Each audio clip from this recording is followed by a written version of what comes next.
this act, how high up do you think it went? I think it went very high up. I think what happened is a disgrace. I don't believe our country should allow this ever to happen again. This will never happen again. We cannot let it ever happen again. It went very high up, and it started fairly low, but with instructions from the high up. This should never happen to a president again. We can't allow that to take place.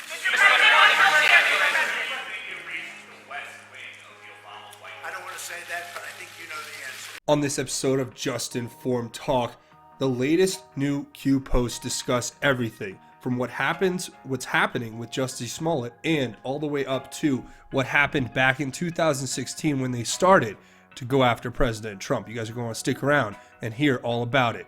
Hi, I'm Craig, and welcome to another episode of Just Informed Talk. I always like to start by saying thank you to everyone who's hit that subscribe button. If you haven't, please come here on the landing page, click the big red subscribe button, make sure you hit the bell for notifications. That way you'll be notified when these videos get posted, and go down and hit that like button if you guys want to see more of these videos. So, today we have a lot of posts, a lot of posts. So we're going to try to get through all these in a relatively decent amount of time. We're starting at QPost 3196. We left off, of course, at QPost 3195. If you guys want to get caught up on those last posts, come here, watch these last few videos. It'll get you caught up because there's been a lot of information being dropped over the last few days. So I always encourage everyone to go check that out. Also, don't forget to come here and watch this video if you don't know what QAnon the Great Awakening is. That'll give you all that info so you can be ready and prepared. So we're going to move through these kind of quickly. There's been an incredible amount of information, and to be quite frank, I'm still researching a lot of it. Even this first one is a lot of info. It's this tweet from Representative Doug Collins, who's the one who's been releasing all of these transcripts lately, including the transcript of Lisa Page's testimony and the transcript of, I believe, Peter Strzok. And now we have the actual testimony from George Papadopoulos being given to us. Now, there's a lot here. I started reading it, and then Q just kept posting and posting and posting, so I will have to come back to this one. It's only, let's see, it's only about 239 pages, so I'm sure I'll get to it, but it just is going to take a little bit of time. Now, with that being said, if you guys want to check that out, I'll leave a link to it. You guys can go start thumbing through that and see if you can pull any little juicy tidbits out. But for the sake of time, we're going to just move right into the next one. Now, you guys heard the news today about Jussie Smollett being basically having all of his charges dropped except for like one misdemeanor, and having a $10,000 fine and being set free and being allowed to continue to go on telling the media that he is the victim of a alleged hate crime, although there's mountains of evidence that would suggest otherwise. And it looks like it was an inside job to get him off the hook. Why? Because just like I talked about in the last video, if you guys watch these videos regularly, you'll know right before Q started posting all this stuff, I started bringing up the fact that Q had told us before that there was a possibility that Jussie Smollett and everything that happened there was related to Antifa, which was in turn related to the Democratic Party, which was in turn related to legislation that was passed, anti-lynching legislation that was passed through Congress. When you connect all those dots, it becomes quite obvious that that was most likely some sort of staged attack in order to get this legislation pushed through, because like Q was alluding to, they used that to turn the screws on the senators who didn't want to vote to pass this anti-lynching legislation. Because they had, they would call up their office and say, "Oh, well, are you for lynching?" And it's like, what? Do you know why they passed the anti-lynching legislation? Well, because guess what the punishment for treason is? Just throwing that out there. Anyway, this was the post that we got from Q from back on, this was back in February, I believe. And it has these pictures, Jussie Smollett with Barack Obama, Michelle Obama, it was with Maxine Waters and with Sheila Lee Jackson. It's like, come on. And this is the one where it went through and said Harrison Booker applying political pressure regarding Chicago PD regarding Smollett false flag case. What bill did the Senate recently pass regarding lynching? Who were the authors of the bill? And so on and so forth. And this basically goes through what I was just laying out for you. And of course, you come back here and read what Q has to say about this. So we were told this back in February. It simply goes on to say, Was there any surprise to today's charges being dropped? Read the drop carefully again. Video evidence, payment evidence, testimony by 2 paid men evidence. Not enough evidence to convict? The system is rigged. Will the Attorney General need to get involved? Q. Yes, the Attorney General must get involved. This is of paramount importance that Attorney General William Barr gets involved in this case and pursues the charges that were not pursued by the obviously rigged system by obviously the police inside of a rigged system, or excuse me, the prosecutor's office, because the police, I think, are very upset at this. They wanted to see him charged fully for this hoax, right? How did he get off? Well, now there's connections to these attorneys involved, and we're going to get to that. So the next one here, Q, of course, responding to his own post here saying, Kim Foxx, who is pulling her strings? Goodbye, Fox. Hashtag goodbye, Fox Q. Kim Foxx is the state attorney who in Cook County, who is actually the one receiving messages from Jussie Smollett's family, basically, and having exchanges with them saying, well, you know, we're doing our best to get him off the hook, and I'm paraphrasing, but that's basically the gist of what was being said. She's trying to call in favors and get Jussie Smollett off the hook. And look, she succeeded. She did. And we're going to learn later that Kim Foxx's husband, Kelly Fox, is actually has a direct relation to individuals from the Loop Capital. If you guys remember that one, that's from way back in the Q post, and we're going to talk about that a little bit later. But for now, it's saying, who is pulling her strings? Well, obviously, the strings are being pulled by people much higher up than herself, and this is all a part of a broader conspiracy, in my opinion, that is being done in order to cover the tracks, because Jussie was probably going to start spilling the beans. He was probably going to say, oh, yeah, you know, because, you know, he was obviously not going to make it in jail, and he, especially in Chicago. So he needed to do whatever he could to get out of it. So basically there was 2 options. Either he was going to sing like a canary to everyone and anyone who will listen, or he was going to be let off discreetly, quietly. Now they're going to try to sweep this all under the rug, but we're not going to let this go. This is terrible what we've seen happen here. So this is where we're at now. First of all, I wanted to point this out as well. Here is the actual Jussie Smollett allies asked the state attorney Kim Foxx to intervene in leaked texts and emails. And this is coming out of TMZ and multiple outlets. But here are the actual emails where you have these messages going back and forth. And I'll leave links to all this. We won't go through all of them all, go through every one of them. But for instance, it says, hi, Kim, and this is to Kim Foxx. It says, I sent an email to your work address, I think, as well. I wanted to give you a call on behalf of Jussie Smollett and family who I know they have concerns about the investigation. I'm on an 8 a.m. flight, and then it says, please call me, many thanks. So you can go look through all these. I'll leave links to everything down there. But the next one that we're getting is from the Gateway Pundit, right? This is what Q points us to next, saying, it shall be done. So this is Jim Hoff from the Gateway Pundit. And this is the article. Chicago Police Union wants federal investigation into Kim Foxx's handling of case after she exchanged texts with Smollett's relatives. And again, we all need to write letters to our congressman, you know, tweet at the FBI, tweet at the Department of Justice, tell them they need to go investigate this. We cannot allow this to happen. We can't allow people to commit hoaxes and try to alter our entire political landscape and possibly start a race war with these kind of lies and this kind of just vitriolic garbage. This is awful, and all I can say is that I'm sickened by it. So the next one is Q, of course, responding to his own post here, saying 2 for 1, 3 for 1, 4 for 1. These people are stupid. Q. And what a lot of the anons on the boards, everyone's kind of speculating to this meaning, is that Jussie may have turned on these people. Now, this may have a lot to do with, you're seeing Jussie Smollett getting off the hook here, which I would like us to do further investigating into. But the question that this brings up is, did he turn on certain people? Now, remember, this Garagos guy, who is the co-conspirator with Michael Avenatti, who was just brought up on charges, this guy was Jussie Smollett's attorney. So it stands to reason that he turned and basically spilled the beans on all these people, and that's how he got off with such a just a slap on the wrist, really. So That's possible, and it was like 2 for 1, 3 for 1, 4 for 1. People are saying, is that a reference to the fact that Smollett turned on Avenatti, Garagos, and this Fox lady? Did they all end up? So for one guy, they were able to get 4 different people higher up than him. These people might be stupid. We'll have to wait and see. If you guys have a different reading on that, I would love to hear it down in the comments. Now, the next one here is this Brian Stelter status, which we talked about yesterday. Quoting Jeff Zucker, quote, "We are not investigators. We are journalists, and our role is to report the facts as we know them, which is exactly what we did," unquote. I'm like, I'm hanging my head in despair at these morons on TV who say these things. They are supposed to be the people bringing us the news. We're not investigators. We're journalists. Those are 2 completely different things. Journalists don't investigate.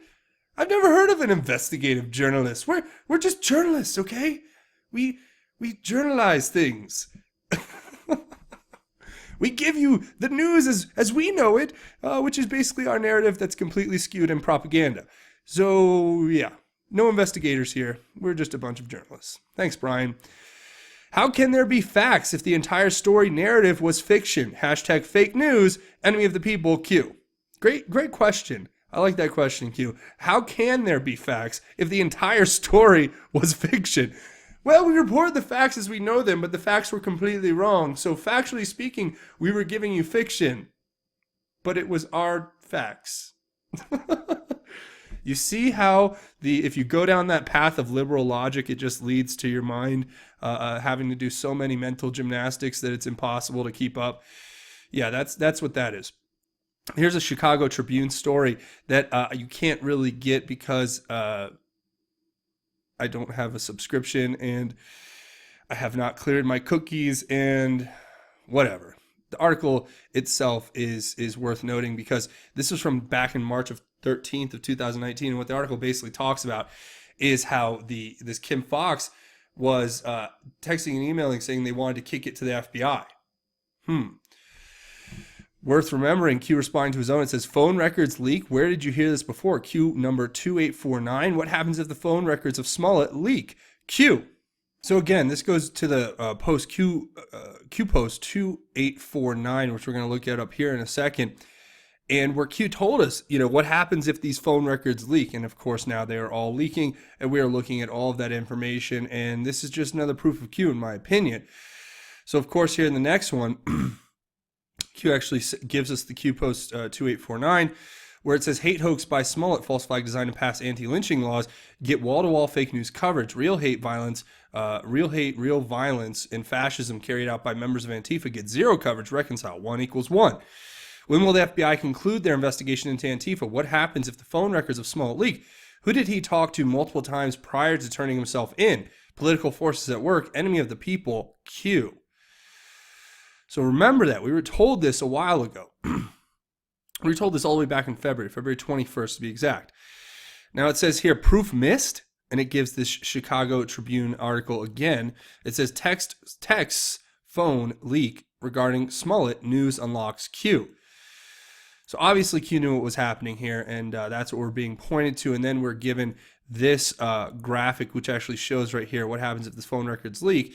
And of course, it's pointing to the Chicago Tribune article that came out a couple weeks ago, or about a week ago or so, a little over a week, saying what happens if the phone records leak. And of course, now they have, and it says, how did QAnon know? Do you still think QAnon is a LARP?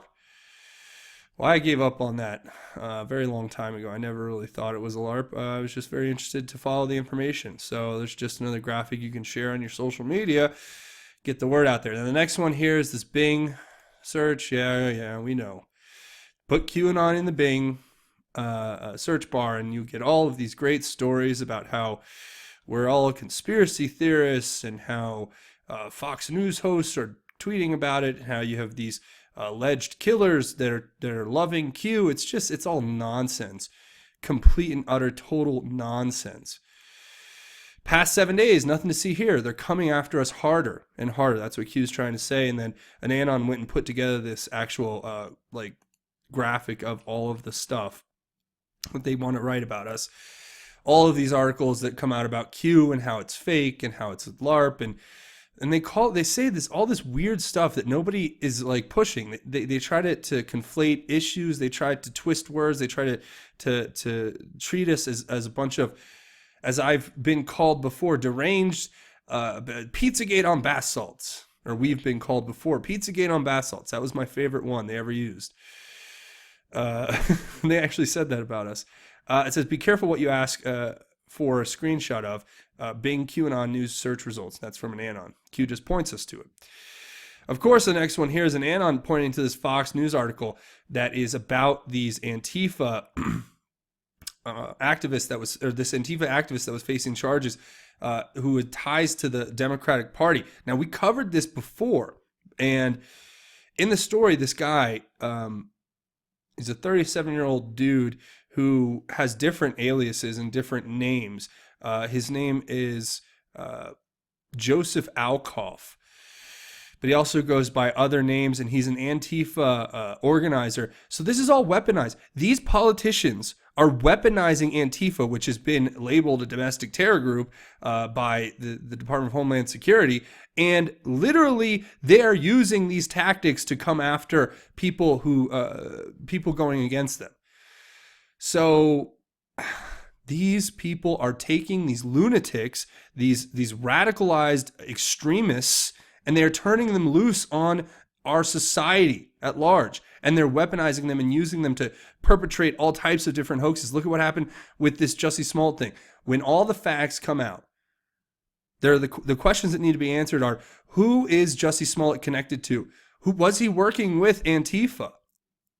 Was he working with politicians and Antifa? Was there a coordinated effort to pass that anti-lynching legislation by having this hate hoax crime happen?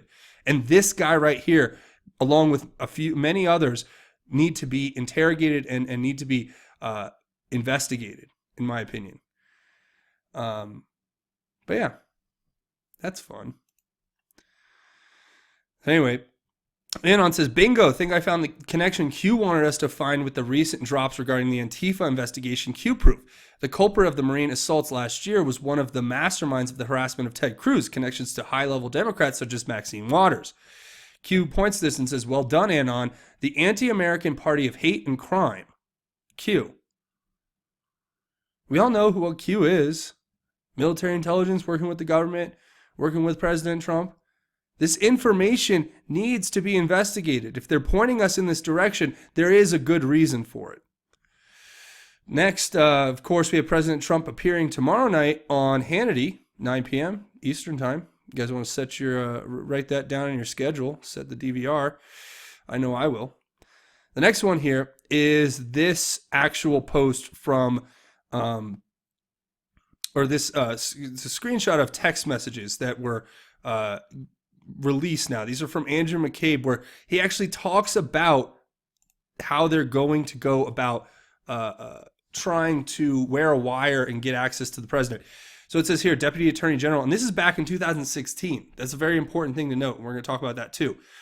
But this is Andrew McCabe writing, I think this is to Lisa Page or someone. It's saying, Deputy Attorney General inquired about our plan regarding that FISA target if he mobilizes given the physical access he has. Let me know if you got that email I forwarded from Tash. Now, what are they referring to? That FISA target, that would be President Trump. And given the physical access he has and their plan was to wear a wire.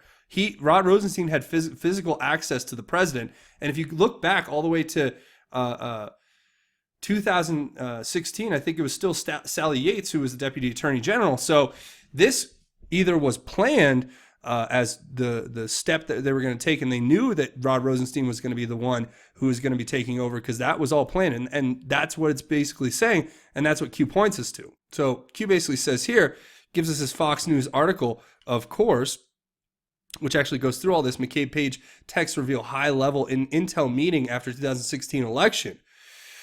Well, they were discussing this right after the 2016 election. Isn't that interesting? And that's what the article goes on to talk about, and you guys can look at it. I'll leave a link down in the description. But it says, it quotes exactly what we just looked at. The Deputy Attorney General inquired about our plan regarding that FISA target if he mobilizes, given the physical access he has. It says Deputy Attorney General plus number 2 McCabe, discussion regarding wire entrapment regarding 25th Amendment. The more you know, Q. And then in the next one here, and Anon says, whoa, Q, these texts are from 2016, long before Rod Rosenstein became DAG. It says, if Sally Yates, she was DAG during this period of time, what does he refer to DAG? Regarding DAG. Was Rod Rosenstein planned to assume the department or the Deputy Attorney General at that point in time? Bake your noodle, which means like think about it, or it's going to really make you think about it. Q. Now, what is that referring to? Look, right here, the quote, given the physical access he has. Now, mind you, Sally Yates is a she, so unless she decided to become a different gender overnight and identify as a man, then this is obviously referring to the fact that they knew it was a he who was the one who had access, who was going to plan to wear the wire. So it all points back to the fact that this was coordinated and this has been going on since probably 2015. So, yeah, there you go. Hey, isn't this great? Anyway, and then on here, in response to that, says, Admiral Rogers would have had lots of access. Didn't he turn off access to the FBI contractors? And Q says here, think Rogers Trump Tower meeting after skiff set up in Tower. Think POTUS campaign leaving Trump Tower base of operations the very next day. 1 + 1 = 2. So this operation was in the works and they knew about it as soon as the meeting took place. About, 10, 12 days after President Trump was elected, there was a meeting between Admiral Rogers in Trump Tower. The very next day, Trump moves his entire base of operations to Bedford, New Jersey, to his golf course without giving any real reason other than, he wanted to change the venue. Why did he leave Trump Tower? Because Admiral Rogers went up there, and this has been widely talked about. Like Dan Bongino did a great job talking about this. He goes up there and says, look, dude, you're being spied on. You have been spied on for the last year almost. You need to leave Trump Tower because it's not safe here. They had the SCIF, the Sensitive Compartmentalized Information Unit or whatever, or facility. Sensitive Compartmentalized Information Facility that was set up. That means that he couldn't be spied on because it had been basically hardened against surveillance. But Admiral Rogers goes up there and says, look, they've been spying on you this whole time before you were even elected. So this is crazy. And then FISA-gate, this poster, hilarious now that it's coming true, but it's sad. It's not as funny as it really is. It's not funny, but it's this is what it is. FISA-gate, all these people involved in going after the president illegally and weaponizing our most sacrosanct law enforcement and agencies to go after the president. So Anon posts in response to Q here on this one saying Trump Tower was bugged most likely. Q just points to that one. Of course, we know that by now. Another Anon responding to that says, I thought this was known by Anons. And Q says, knowing what you know now, replay the story, start late 2015. Q. Yeah, keep plugging in all these facts, these factoids that we're getting about how broad this conspiracy was against the president. A criminal conspiracy being launched from the top levels. As you saw in the beginning, President Trump says, well, the reporter asks, do you think that this was started at the West Wing of the White House under Obama?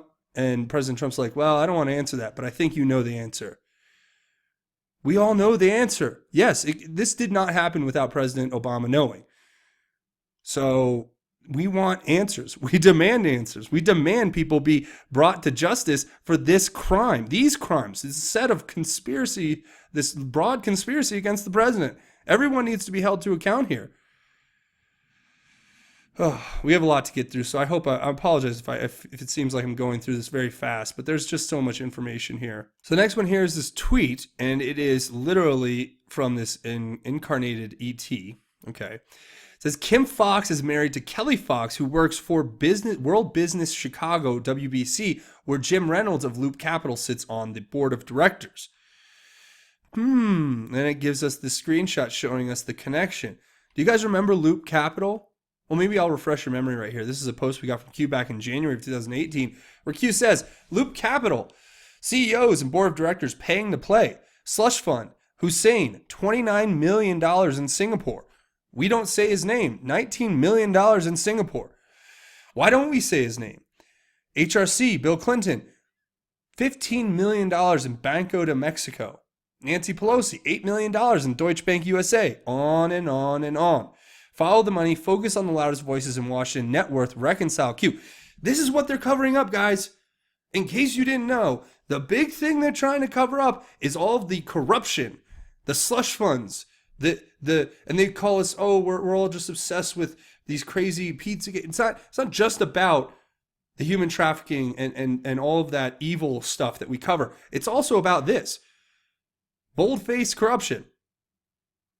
29 million. Let me ask you something. Is there a slush fund that was put together by Loop Capital for President Obama in Singapore with $29 million in it? That's a question. Literally, I'm asking that question. Can we have an investigation into that? Are we ever going to uncover that? Q says, Loop Capital, what are the odds of that? And this is Chicago, guys. Don't forget, this is all Chicago. This was Obama's base of operations. The city that in 8 years of him being president is still the highest murder rate in the whole country, or the most murders. So think about it this way. If you're from a city, right? Let's say you're home, you are a congressman out of Chicago, and you're one of the main people, and you get into the presidency and you see what's happening in Chicago. Don't you think your first order of business might be, man, we should really do something to stop all of that crime in Chicago? Well, yeah, unless you want it to be a city of criminals because you're the head top criminal of the whole criminal enterprise. Sorry. Gotta laugh sometimes at this absurdity. Donald Trump back in November of 2016 saying, great meetings will take place at Trump Tower concerning the formation of people who will run our government for the next 8 years. Anon asked, was this bait? And Q just kind of points to it. So that's a good question. Were they so arrogant that they didn't realize they were being duped? They were being set up. President Trump's like, yeah, we're going to go have these great meetings about everything I'm going to be doing for the next 8 years at Trump Tower. Was that a setup? Was that him baiting them to come and spy on him? Now, after he knew that they were doing it? That's a good question. And finally, the last two here is this tweet. Now, it's so hilarious. So this is something I've never heard of called Complex, but they have a lot of followers. They have 1 million followers. And you can see here their video about how they figured out what Q is. Oh, yeah. Yep, they know exactly what Q is. They're going to tell you what Q is because they are the arbiters of truth. Didn't you know that? Didn't you know? See that? We believe in the consuming of blood of children. Well, when you put it that, and Barron Trump's son is a time traveler. Yep. That's what we talk about here all the time. And then they bring up this loser who went and committed, allegedly committed murder, and then said, oh, I love Q. You are a loser. We don't need you. Oh, we don't need any of these scumbag people. And then they try to conflate us with it, and it's just disgusting. So there you go. We broke down everything you need to know about the QAnon conspiracy because we're cool and we're complex and we're hip. Such BS. Excuse me. Attacks increasing, becoming more and more outlandish to paint as crazy. Hashtag fake news, hashtag facts matter, Q. Yeah, that's all it is. They're pulling the old straw man argument. They're trying to build this into something that it's not, so that it's easily dismissed. They're creating straw man out of Q in this movement. Yeah, we all know, we see it. Finally, the Anon asks, does their stupidity ever stop being so amusing? Hasn't for me. That was an Anon. Q says, badge of honor, Patriot, over the target Q. And that's exactly where we are, guys. We are over the target every day with this information. So, thank you very much. First of all, a few ways you can help out the channel before we get out of here. And I'm sorry if this seemed like I went a little fast, but there was so much information to get, and I wanted to get it all in a certain time frame. So if you think I missed anything, please scroll down and leave your thoughts, theories, and insights down in the comments, and that helps everyone out so we can have a discussion and continue to expand that discussion as we go. But with that being said, I want to say thank you for watching this episode. A few ways you can help out, like I was saying before. Come here, click the big red subscribe button if you haven't. Make sure you hit the bell for notifications. And if you want to see more of this content, go hit the like button. That helps the channel out big time. Also, don't forget to share these videos on your social media. Get the word out there that way. That helps as well. A few other ways to help out the channel, as always, is to come find me over here at Just Inform You on Twitter. You can get all my cool, awesome, and thought-provoking tweets. You can come over here and find me at Just Inform You on Twitter. That's a cool way you can come help out, and I appreciate everyone coming and checking that out. Also, don't forget to check out justinformednews.com, the official website for Just Informed Talk, where you get all the links to the Q stuff, you get links to different news websites, you get links to breaking news feeds, and of course, you get all the videos from the channel here. A couple other ways you can help out are both financial. You can come over here and find me on Patreon, patreon.com. And you just come here. There'll be a link in the description. Click this button. Anything you can give helps. It's literally is a monthly donation. You set it and forget it. And know you're helping create content here. And I rely on you guys. I would never have been able to make it this far without your help and support. So thank you so much. I also have a GoFundMe set up if you want to make a one-time or an anonymous donation. So that's definitely cool, and I appreciate all of your help. Thank you. So before we go, we have a segment at the end of each one of these episodes called God's Grace is Greater, where we talk about God's grace and how it is truly greater. So for today's episode, I would like to share with you probably one of my favorite passages in the Bible, and it just speaks to how we all should really look at ourselves. And it's Paul's proclamation. It's out of 1 Corinthians chapter 2, verses 1 through 5. And I want to share these words with you because this is how I view what I do, and for everyone, because it's just an incredible verse, and it lays everything out so simply. It says, "When I came to you, brothers, announcing the testimony of God to you, I did not come with brilliance of speech or wisdom, for I determined to know nothing among you except Jesus Christ and him crucified. And I was with you in weakness, in fear, and in much trembling. My speech and my proclamation were not with persuasive words or wisdom, but with a demonstration of the Spirit and power, so that your faith might not be based on men's wisdom, but on God's power." And those words resonate with me, especially because when I come to you guys bringing the word of God, all I know is God. All I know is Christ's love. All I know is that God saved my life, and Jesus came and saved my life, and I feel blessed. And everything I have, I put to God. And every day I get up and I think, well, God, please, if you make me the man that you deserve, then I can be the man this world deserves. Keep me humble. Give me the strength and courage and wisdom. And these are things that we should tell ourselves every day. And remind ourselves that we may not be perfect, and we may not have the most persuasive words, and we may not be the most, scholarly individuals. But if we share our love of God, if we share what God's done for us, the power of his love and how it's changed our lives with the world, then that's how we grow others' faith. And that's how we help others find their way toward God. That's what I want for you guys. So thank you for sticking with me. Thank you for being a part of this. Thank you for taking these words and not just applying them to yourself or taking them for yourself, but then putting them out into the world. Be the agent of change in the world that you want to see. You see all this evil that we deal with, the lies, the deceiving, the corruption.